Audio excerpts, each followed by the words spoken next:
Facebook may have to pay several $billion in fines for the Cambridge Analytica scandal.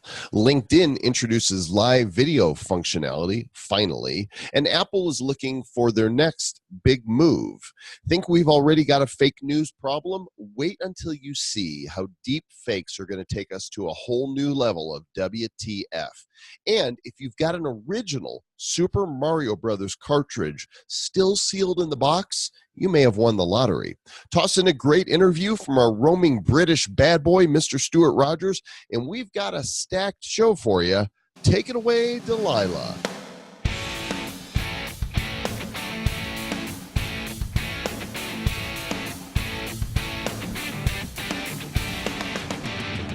Ready for your hot fix of tech news with the latest apps, sexy software, and groovy gadgets? You've got it with the bad boys of tech. Take it away, gentlemen. And welcome to the Bad Boys of Tech, the show for the geeks, nerds, dweebs, dorks, and all the others that just love tech. I'm Joel Comm. I'm Travis Wright, and he's Stewart Rogers. Where is he? No telling. Stewart is the roaming gnome, and he'll be checking in with us with an interview later on in this episode. So until then, we're just going to have to pretend that we know what he's going to say. Well, we do. He's interviewing Thomas Puig of Alembic. Going to be talking about some really cool stuff on marketing technology and what it's like to run a Silicon Valley startup right now. Yeah. So cool stuff. For those of you that are watching us on video, welcome to the video. Also available on podcast version to put in your ears. And for those listening in your ears, also available in video version. Go to badboysoftech.com to see where you can locate each and every one of these episodes, except the ones that aren't locatable. That's true. Bad Boys of Tech in your ear holes and your eye holes. And with that, let's get to the news. And the Book of Faces in the headlines of the news once again. Cambridge Analytica and the data being shared that shouldn't be shared could cost them beaucoup billions. Buku. So, yeah, you guys have probably heard about the Cambridge Analytica issue that happened during the election time, right? And then Cambridge Analytica scraped a bunch of data, and then the Trump campaign utilized it to basically help them target users more effectively. And that upset folks, even though in previous elections they've freely given their data to the candidate of their choice. This time it upset them. And because it wasn't their candidate of choice, I'm not sure. But people have been scraping Facebook data since way back. And, I don't know if they're going to be able to put an end to it. You hurt my fee-fees. So the Federal Trade Commission has the authority to fine Facebook at least $70 billion based on the scope of their information that they've got here, according to arstechnica.com. But the Electronic Privacy Information Center, EPIC, cool name, says that's not likely based on previous practices. They said, quote, "We anticipate that the fine against Facebook would exceed $2 billion." So that's still a nice, chunk of fine. I mean, it's a hell of a speeding ticket right there. That is, you know what? And that would be probably one of the largest fines of a tech company in a long time. I know that I think Google just had a big fine from the EU that was maybe 4 or 5 billion. So those are some big fines that could be coming through. And you know what? Don't be violating our privacy, Facebook. I mean, that's one of the problems with these centralized technologies is they own your data. They use your data. Your data can then be usurped by other folks. They can have data breaches. And there is no solution out there yet where we own our own data, right? Nope. And we need it. Decentralization is coming. For sure. In fact, I just wrote a post on my Facebook page, and I put on my futurist hat. There's a photo quote that I posted from Tommy Smothers of the Smothers Brothers that said, "The only valid censorship of ideas is the right of people not to listen." And here's the text that I put around this. Facebook, Twitter, YouTube, and other social media giants are way more fragile than anyone knows. Their indisputable one-sided censorship is discriminatory and eventually will go too far. If you're applauding when it happens to someone you don't like or agree with, be careful because you could be next. And don't try to argue that these are private companies and they can do whatever they want. While that might be philosophically or even legally true for the moment, the social sites are the new town square. One of two things will happen. Either they self-regulate and stay true to their original principles of free speech. Twitter was this once upon a time. Or they'll likely face government regulation, and I'm not a fan of this. Eventually, they'll push the wrong person or a group of people, and the technology will be in place for a mass exodus. Decentralization is the key to not becoming depersoned and an increasingly dystopian, nightmarish, Orwellian world. Disruption is coming. It's not a question of if, it's a question of when. What do you think about that, Mr. Travis Wright? You and I talk a lot about this on Bad Crypto, and you know what? There's a lot of people out there who are trying to solve this particular problem, right? There was a statistic that came out last week that said, if you lean to the right, you are being shut off on Twitter at a rate of 21-1 over people who lean to the left.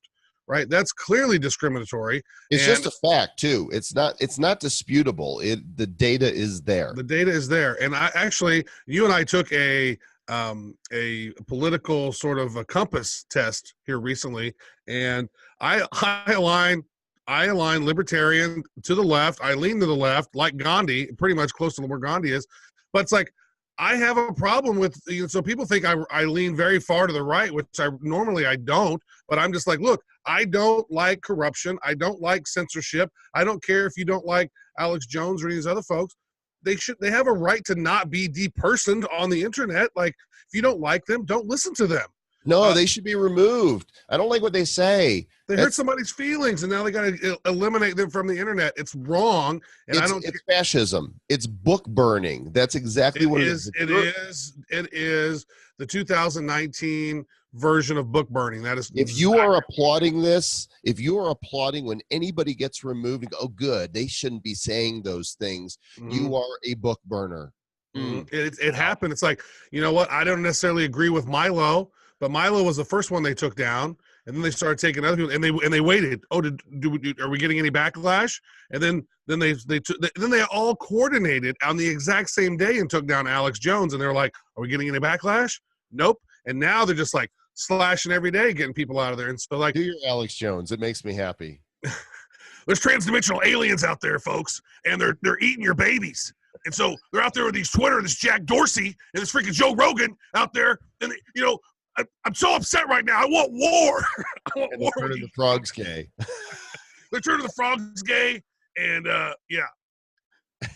I'm playing a video game right now called Far Cry 5 New Dawn, and it's a post-nuclear world, and there's some survivors, and I found this note sitting around that was a total spoof on Alex Jones.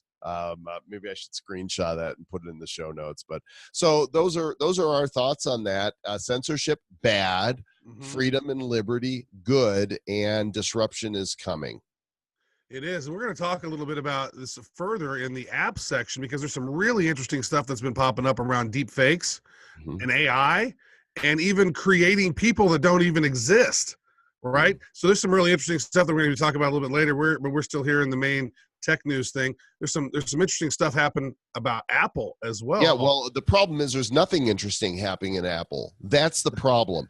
So when Steve Jobs, this is my opinion only, when Steve Jobs died, I feel like Apple's innovation died with it. And there's not been a product that wasn't innovated before he died that I've been excited about. I know you have the AirPods and you have an Apple Watch. Neither one of them have appealed to me at all. I have absolutely no use for them, which is really amazing because I bought the first iPhone. I had an iPod. I had Mac. I had a Mac Classic. I've been an Apple fan along with the PC fan my whole life. And when I saw what they were coming out with, I'm like, I don't need and I don't want anything that they're putting out right now. Mm-hmm. It is interesting. And, I've been a fan of Apple for a long time, and I was really applauded when he came back. And whenever he came back, that was right before the iPod, and the whole relaunch on that stuff. And what was interesting to me was they had this iMac. This iMac had this half dome on the bottom and then had a flat screen on it. That was the technology that was cutting edge when my son was born in 2001. And I took a picture out of this and said, here's the cutting technology of today. Here it is. And I was like, man, Steve Jobs is back. They're building this. That is sexy. I go, and at that time, Apple stock was $11, right? And then since that time, it went up. It skyrocketed. I don't even know how high it skyrocketed to maybe $700. And then it did a 7 split, right? And then so if you'd invested that $11, which I did, I bought some Apple stock then, but then it went up, and then I sold it for Sirius XM, which was stupid. I should just let it ride. But anyways, that's just another sad tale. But, it is. They have not innovated, but their word on the street is there's some really cool stuff that might be coming out with like their AR kit and making some AR glasses. But that's just not ready yet. It's not fully baked. Like they tried to do an Apple car. So they're testing stuff out. So I would think the next streamlined thing will probably be some really sweet ass, AR glasses. But that's a ways away. The earbuds, I don't mind them because they stick in your ears really well, and the sound quality is high. And I like them whenever I'm traveling because I don't like a big, big earphones. Yeah, that doesn't matter to me. The watch, there's some really cool things that happen on the watch, but it's not necessary, right? I quit wearing a watch probably 8 years ago. It was just one less thing for me to keep up with, because if I want to know what time it is, I just pick up my phone, I look at what time it is, I pull it on my pocket, and I've not yet found a compelling reason to add another device to my regimen. You know what I really like about it is that whenever there's a meeting getting ready to happen or something, it gives me the notification like you keep telling me I need an assistant. So my watch now is kind of my assistant. It's giving me that 5-minute heads up. And then if somebody calls, like if I don't have my phone anywhere, I have my watch, boom. The only thing is you got to charge it up. Damn. I would prefer to not to charge the thing up except maybe once a week, so the battery life's not so awesome. But you know what? I think it's great for working out and other different things. And, really handy for leaving text messages. Like the voice to text on it is fantastic. Like if somebody's messaging you, I can just go blah, blah, blah, respond back. And like very rarely is there ever an edit that you need to do to fix the text, it's very like a Dick Tracy watch pretty much. And I'm still not sold, which is amazing because being as techie, nerdy, geeky as I am, you'd think, oh my gosh, I have to have one. So I just got a notification. Where is the disconnect? We got a 3 o'clock call with Jimmy. Right. Let's think about this for a moment. If I have always been on the front lines of technology and always want the next geeky, techie, nerdy, geeky, dorky thing, where's the disconnect? Why is Apple not selling me on this device? Well, I think it's there's a lull in excitement in the tech world in general. And I think for me, I mean, I've been a huge fan of Twitter and Facebook and, social media and Apple and Google. It's like I've been to their headquarters. I've had meetings there, and, I've proudly worn their shirts.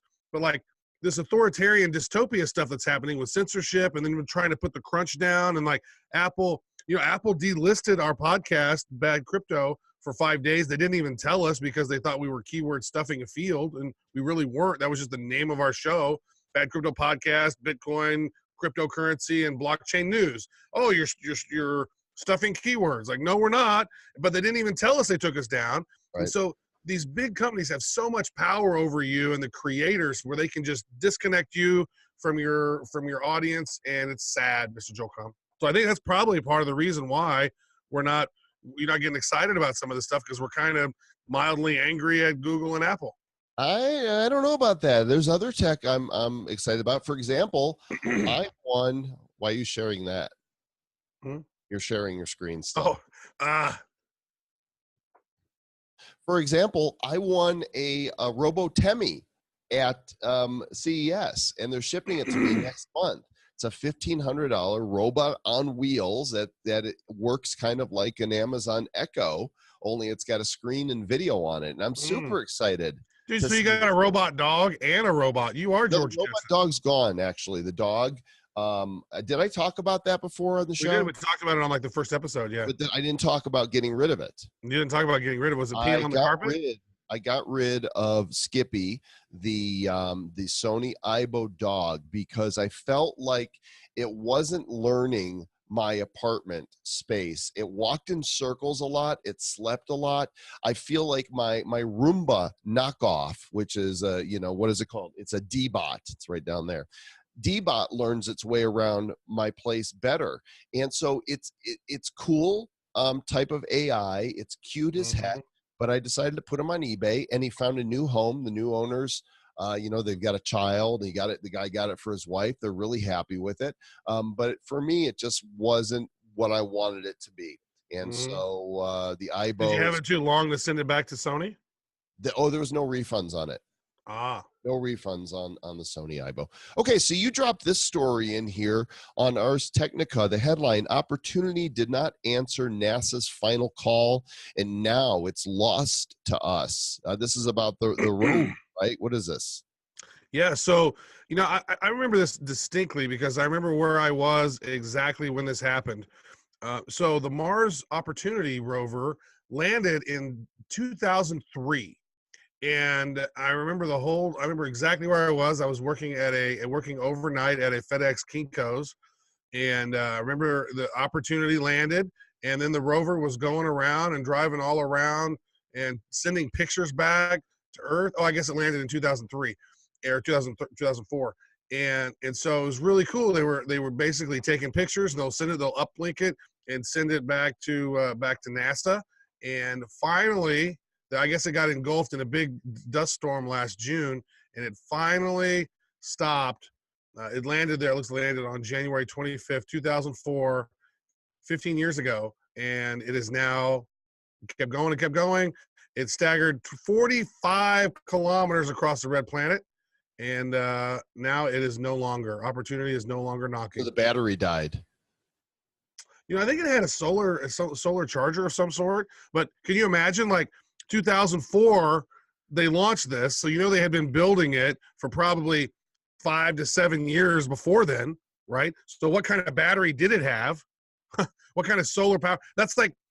It landed on Mars like 3 years before the iPhone, right? So, I mean, what kind of technology was in that thing? But man, that's pretty cool. For 15 years, it's been roving around, taking samples, sending pictures back to Earth, and very cool. I love that. I mean, that's one thing as a sort of a bucket list thing, to go to space. I know it's like, I'm not going to go to Mars. It's going to take too long to go to Mars. But I would, you know what? If I had the funds and the opportunity to actually go up in the space station for a week or something and float, and that would be.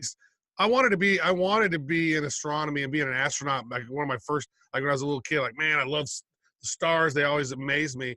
And going up into for a week stay someplace up in the International Space Station or some new hotel or something in the future would be pretty epic. Instead, you ended up being an astronaut. Yeah. Happen.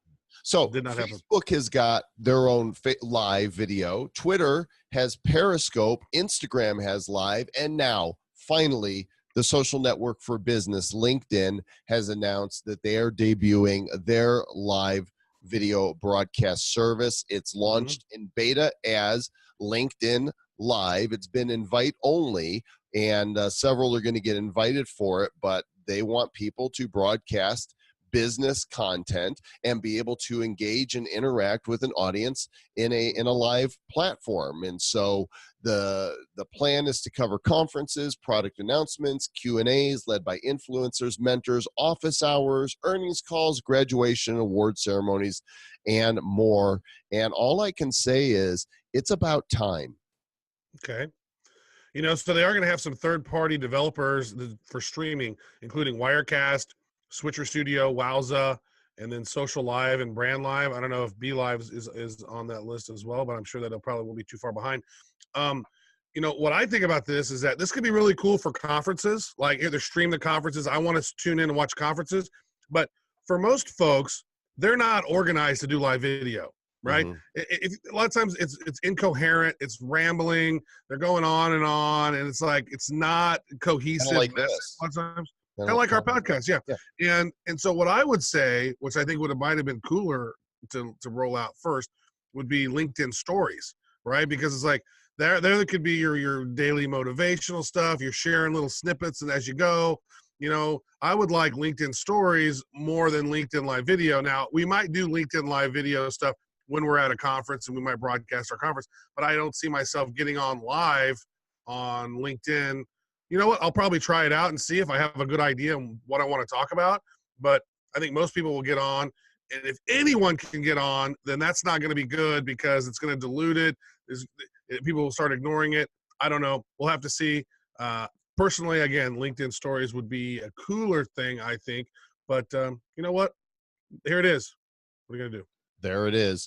And after the Fire Festival being a big deal in the news because there's 2 documentaries that are up, one on Hulu and one on Netflix that talks about behind the scenes at the mega failed festival known as Fire, F-Y-R-E. Burning Man, also in the news here on Mashable. Apparently they had a Fire Festival style camp that charged up to $100,000 in order to participate. And what happened to it? Well, they're going to nix it. They're no longer going to do this because what had happened was, if you guys know this, Burning Man is this thing that happens in Black Rock in Nevada every year. Normally, I think it's in August.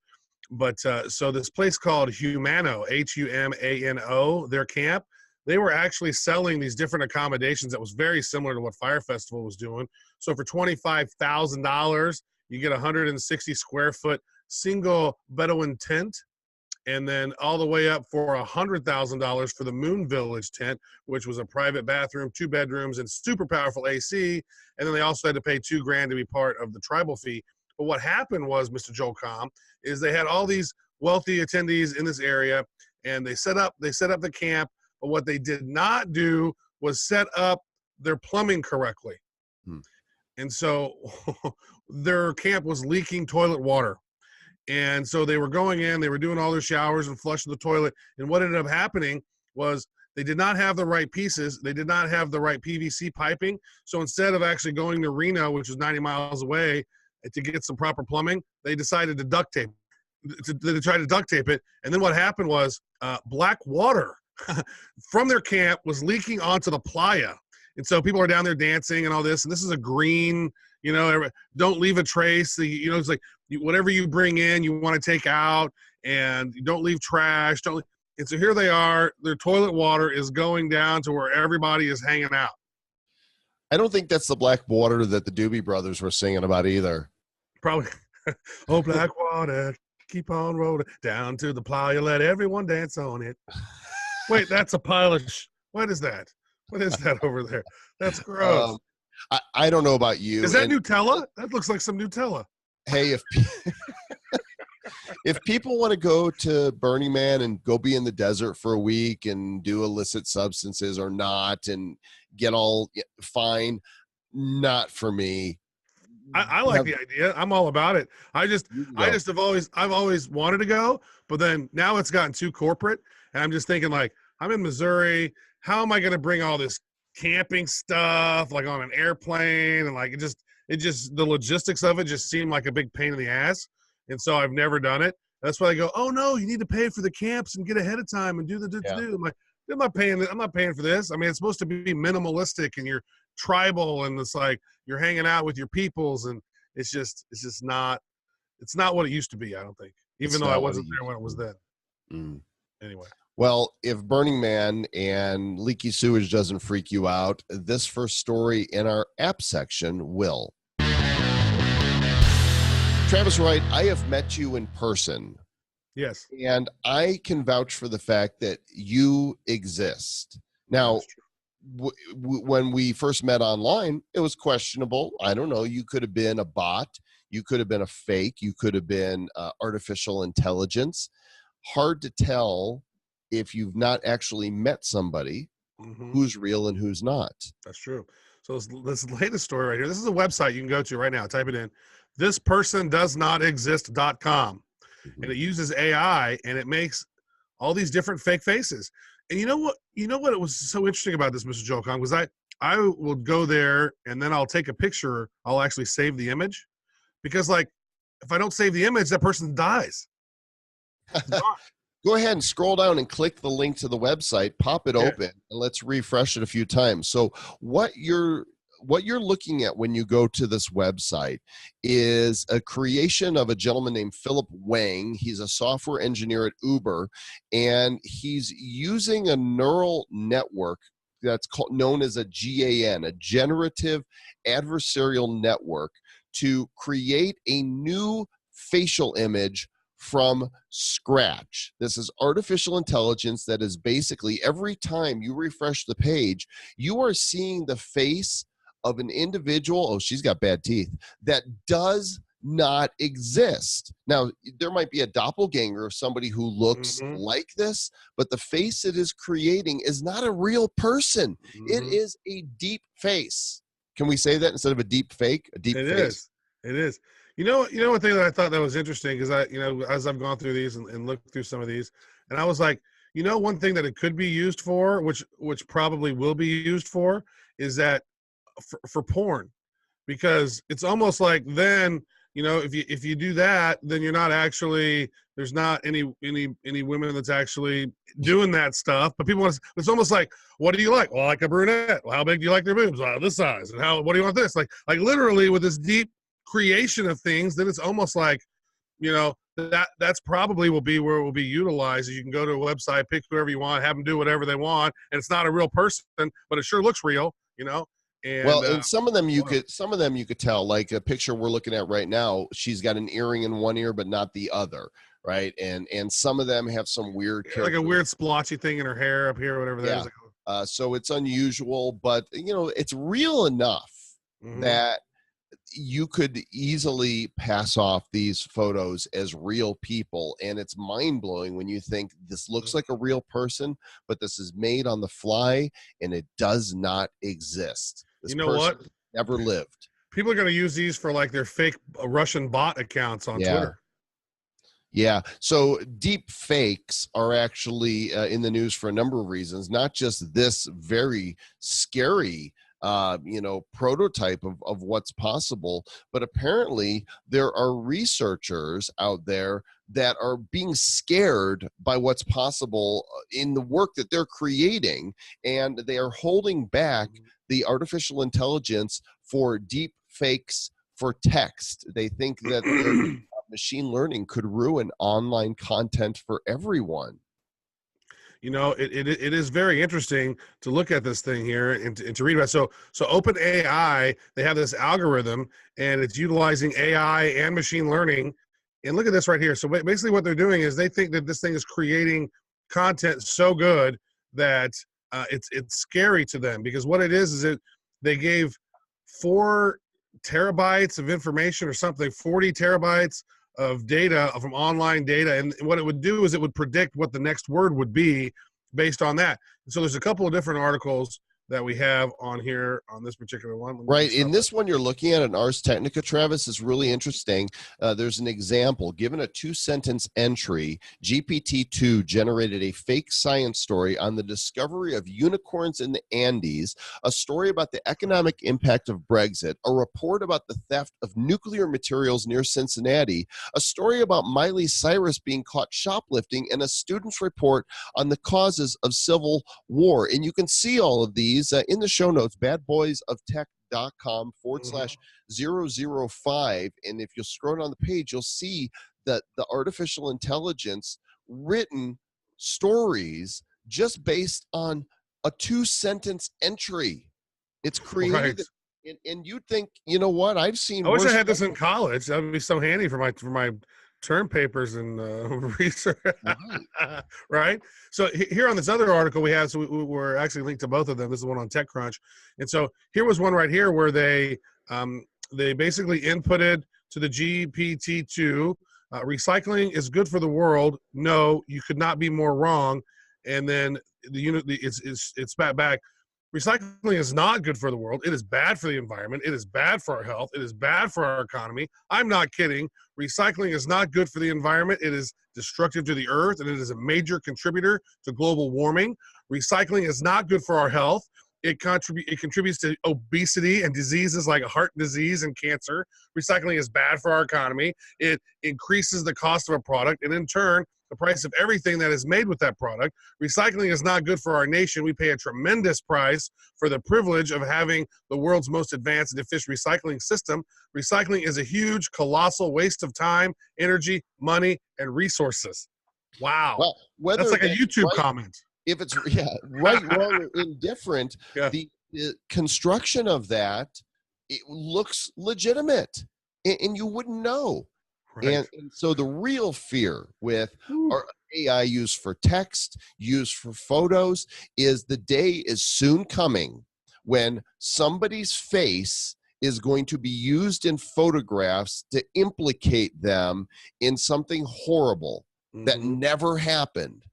More so in video, I think, to be able In audio, Yeah. they can generate your voice. So You've seen those Snapchat filters, right? I mean, it's the same thing. Like, you put them on there, it's like you can actually, on Snapchat, you can go out and find a picture of Donald Trump, and then, you can do that face swap thing, and it looks like you're Donald Trump. Not a good version, just like a cheap, iPhone capability. But when you start putting power in AI and deep fakes and video and audio editing and being able to create and make, I mean, like, I don't know, man. We're 3 to 5 years away from that, maybe. Like, that's some scary stuff. Like, look, here's a crime. We clearly show you did.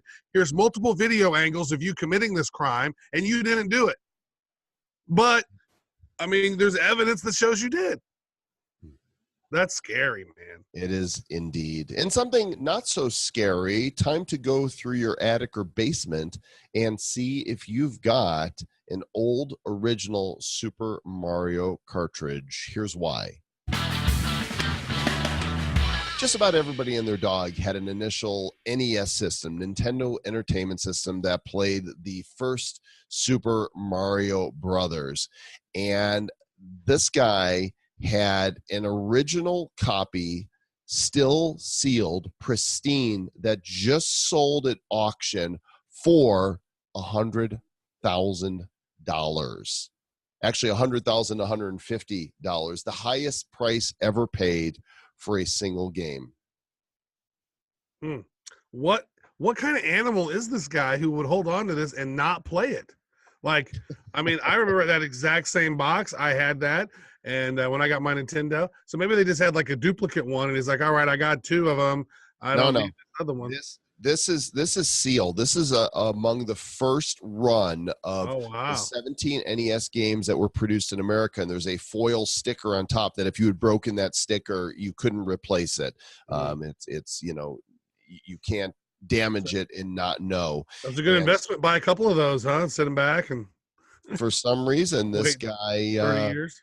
held on to it, and wow. So before you throw out that Mario cartridge, check and make sure that you don't have something valuable there. Yeah, there was another sealed copy of Super Mario Brothers on eBay in 2017 that sold for over $30,000. So I guess this is those NES sealed sticker games. Those are rare. Interesting. Speaking of games, you put this article in here from Gizmodo. The headline: Transformers meets Ghostbusters in this totally tubular 80s toy mashup. What the heck is going on here? I don't know, Mr. Joel Com, but look at it. It's awesome. Look at this. Transformers and Ghostbusters, and like here's your little what is this? What was that called? The Ecto Wagon or something? Yeah. So now I want to see this movie. This is a movie I want to see. Transformers meet Ghostbusters. Who are you going to call? Transformers! Wow, that's pretty cool. So, yeah, put this in the next Ghostbusters sequel with the original people from Ghostbusters, not the remake version of that. But that is awesome. Look at that. That is badass. And it is pretty cool looking. I kind of want one on my shelf now. Yeah.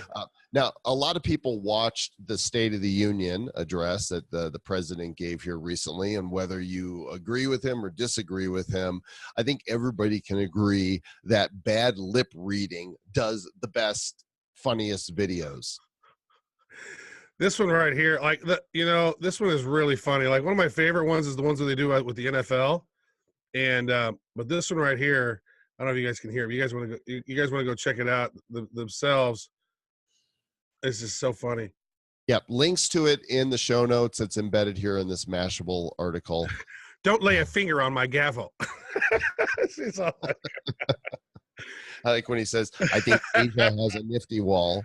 that's so funny. Oh my god, that would just that just cracks me up like that. And then they did the NFL one from this past year, and that one was really hilarious. I love the NFL ones. And then there was another one.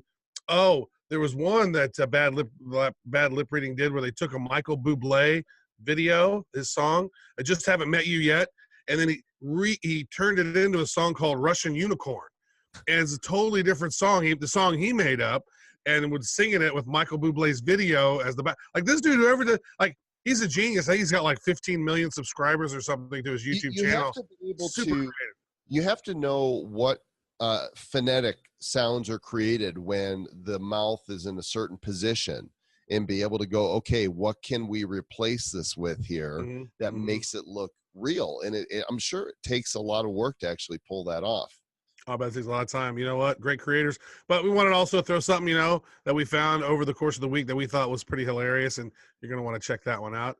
It doesn't matter what side of the aisle you're on. That's hilarious. And our roaming gnome, Mr. Stewart Rogers.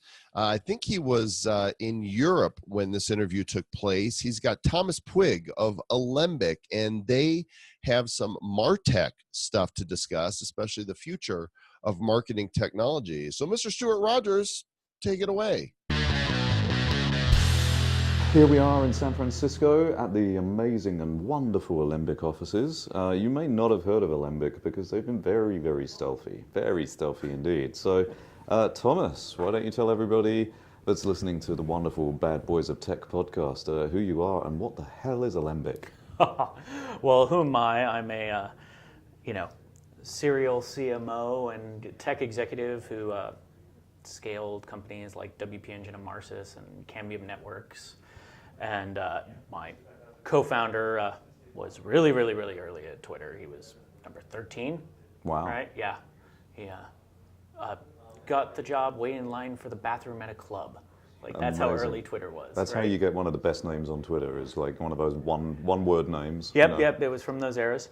And then what do? We're a distributed marketing automation platform, so very much like a marketing cloud because we're omni-channel, and we really believe in the fact that everybody can be a great marketer when enabled from central marketing, and to build tools for like email, social, and everything in a single platform, and really get away from this either A, death by a million, point solutions, or B, like unusable giant enterprise things, which were great if you want to spend $1 million, but not so great if you are kind of savvy but in the middle. And, if I know marketers, I don't want to spend $1 million. Yeah, everybody wants marketers to spend $1 million.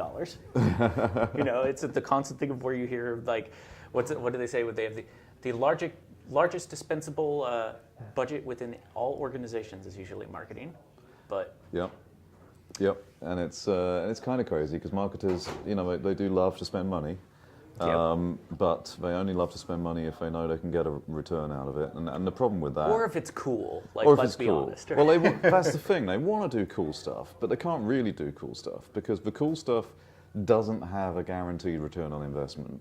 Not the same as like buying users on a CPI basis, and then you know what your cost is and you know what you're going to get out of it. But the problem with that is you get like very low value from that kind of stuff. The really high value stuff, it's all too experimental for a lot of the rest of the board to understand what it's going to do. Well, it's really interesting because I think when you talk about this experimental stuff, because I, having run marketing divisions for a really long time through scale, you have to view marketing as an investment portfolio almost, right? And so you have like, if you think about like how Warren Buffett would tell you to invest, he'd be like, go get an index fund, right? Put it in. But that's not fun, right? Yeah.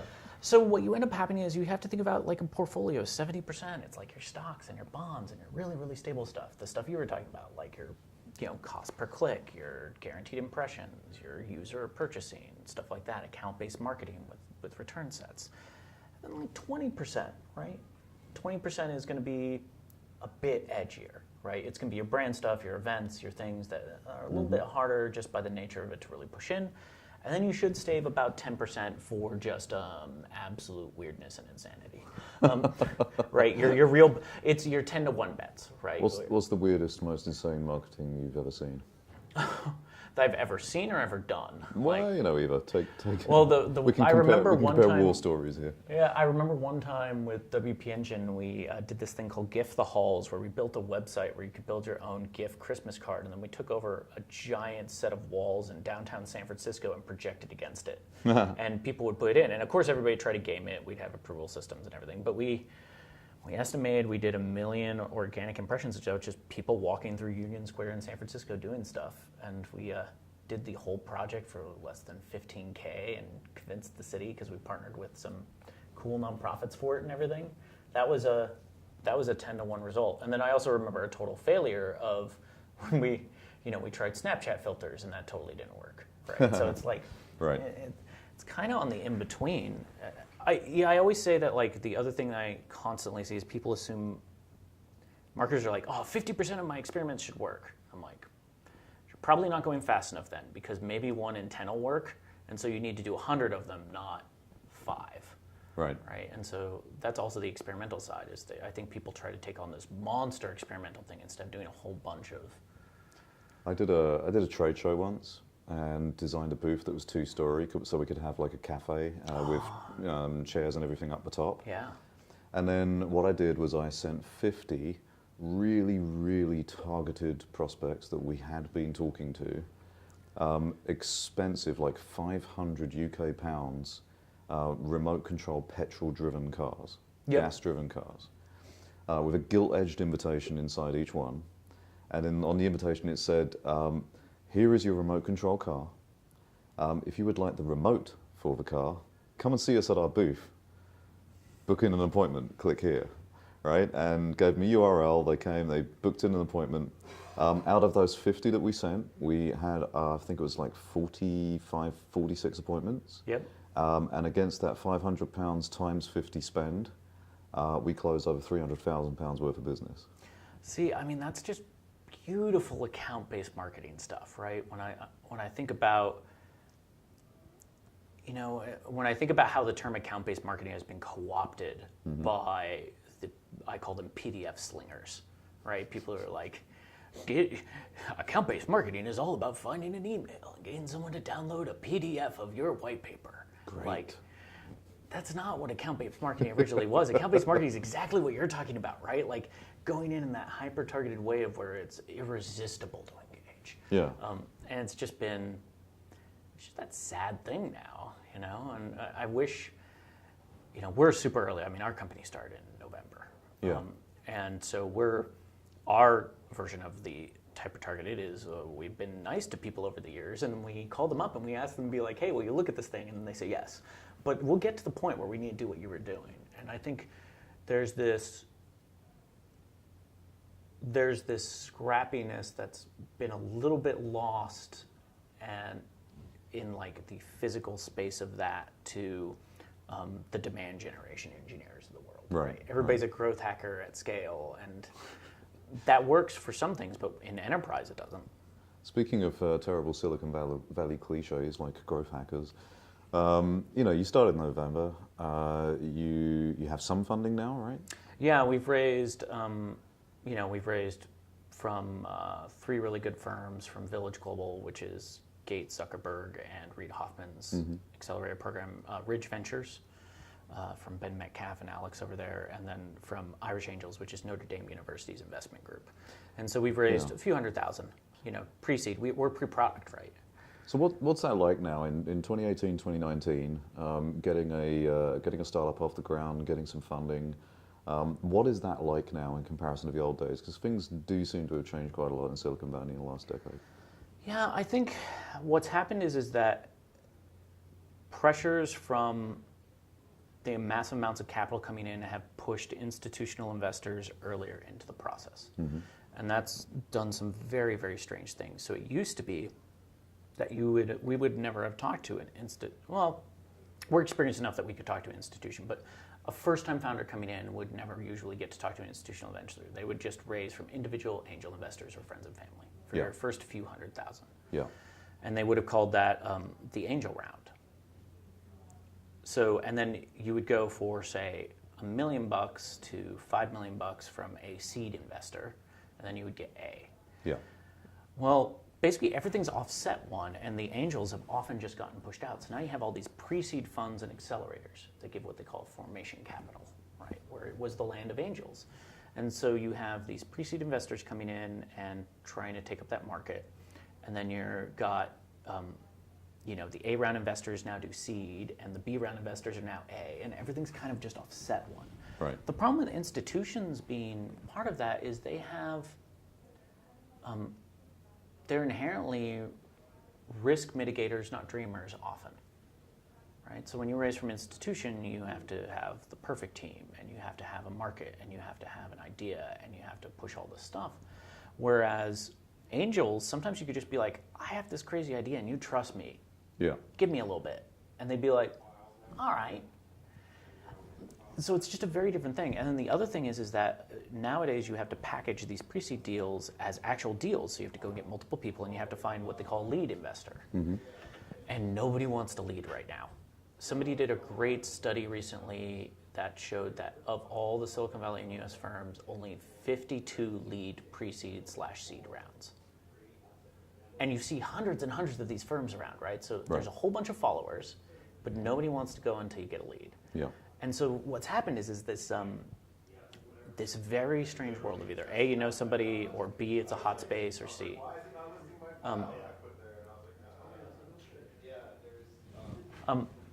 So I think it's just really hard right now. But it's in some ways easier to raise money than ever because there's so much of it, right? But now it's just feels a little bit more like a popularity contest than kind of an engineering contest. All right, so if we're going to come up with a brand new idea, so your platform is a marketing platform. Yep. You and I are both marketers. I am well known for, usually under the influence of some alcohol, coming up with incredible new domain names that, strangely enough, are available as .coms, and then constructing brand new startups around that. So, okay. For example, when Google decided to sunset AdWords, it occurred to me that AdWords sounds a little bit like Adwurst, which is like bratwurst, like German sausages. So I looked, and funnily enough, adverse.com was available. So I bought it. Yeah. I've actually found a company that can laser etch personalized messages onto the side of German sausages. So at some point this year, I'll launch that so you can buy personalized sausages for your company barbecue. So you know South by Southwest, right? It's the big, everybody go and pretend that they're important. I'm going to be there in Austin in March, so we'll be covering a future episode of Bad Boys of Tech from Austin. So I have a bunch of friends because W. Pinch was an Austin-based company, so we'd always end up there, and you'd come in, and everybody, you'd go to a bar, and you try to get a quiet drink, and everybody would be like, let me tell you about my app, or whatever it was at the time. So we had this one friend who I won't name, but he used to go around with, he'd make up a fake startup and fake business cards every year. And the best one I ever heard that they did was they were like, yeah, my new startup, Space Rack. We're going to take data above the cloud into space. So it's away from governments and you can have complete things. And he had a whole pitch for this. And I kid you not, he actually had real investors wanting to invest by the end of the weekend. And he just made fake cards because he didn't want to talk about his own stuff because he didn't work in tech. And so I had another buddy who I used to work in agencies that he lived in LA and just amazing looking guy, and a guy named Marshall. He won't mind if I tell the story, but he used to go out with all these big Hollywood fancy types.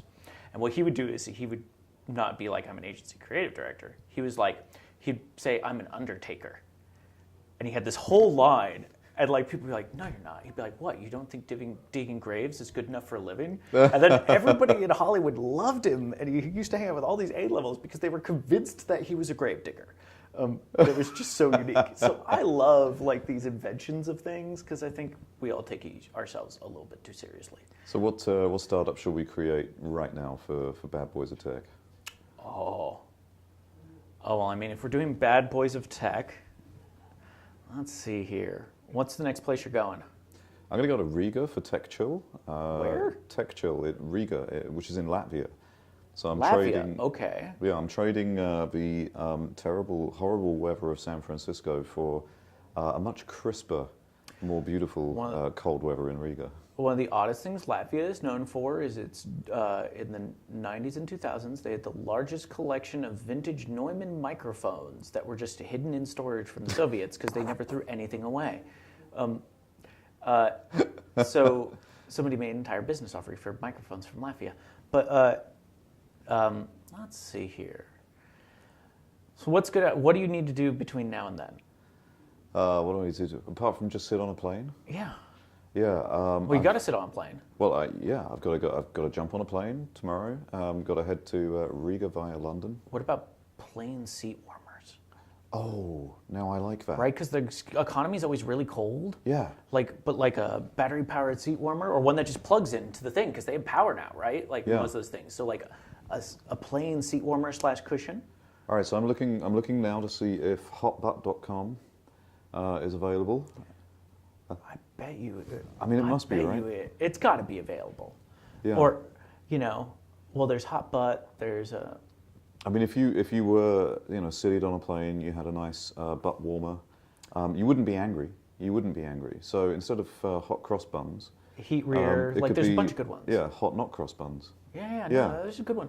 I think people would actually buy it. I mean, you could get do the infomercial thing, right? Yeah. Like late at night. Have you ever gone to the subreddit? Where does the soda go? Yes. Yeah. Right? Like I could picture it being like, somebody sits down and they're like shivering on the That side would be of the black plane. and white footage. It's always black and white footage. No, so it's black and white. The person like shivering, they're like dying, and then this guy comes in, just super suave with in a color, little cushion. Yep, looking really awesome and very, very, very, very happy. Yeah. And then, of course, what they can do is they can put all of that in your new marketing cloud system and tell the whole world about it. 100%. We'll do the email, the social, the whole works. I think I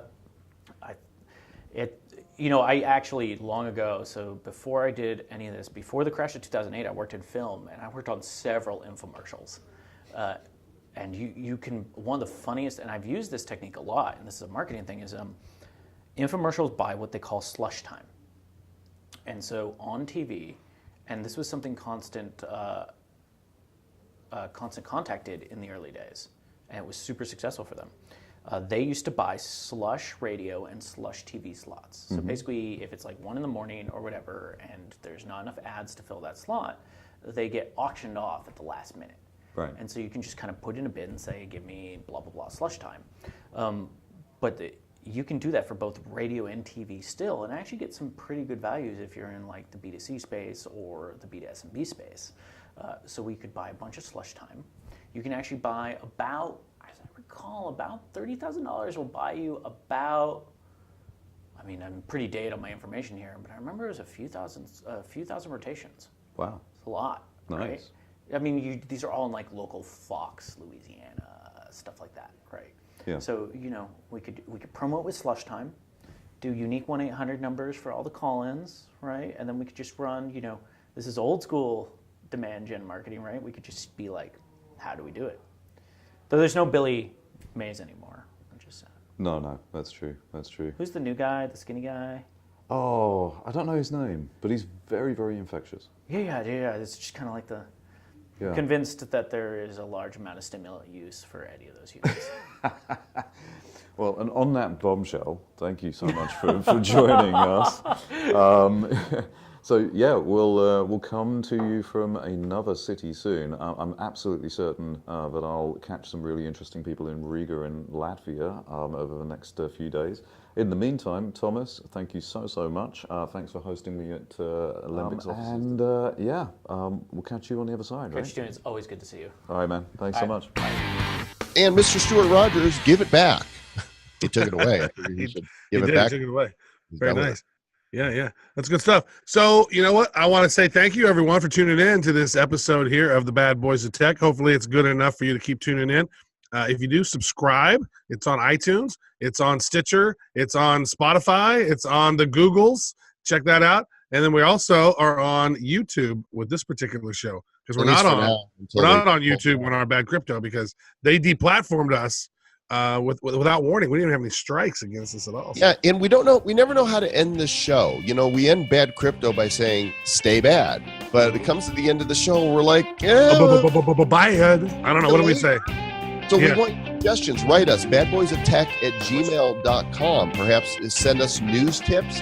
Talk about gadgets or tech or apps that you'd like us to check out, and give us an idea of how do we get out of here? How do we exit? Yeah. It's so awkward for us to end the show because we don't want to say stay bad because that's what we say. Yeah. on that crypto. So, see ya. Take care. Bye. Tech care. Tech care. Ow.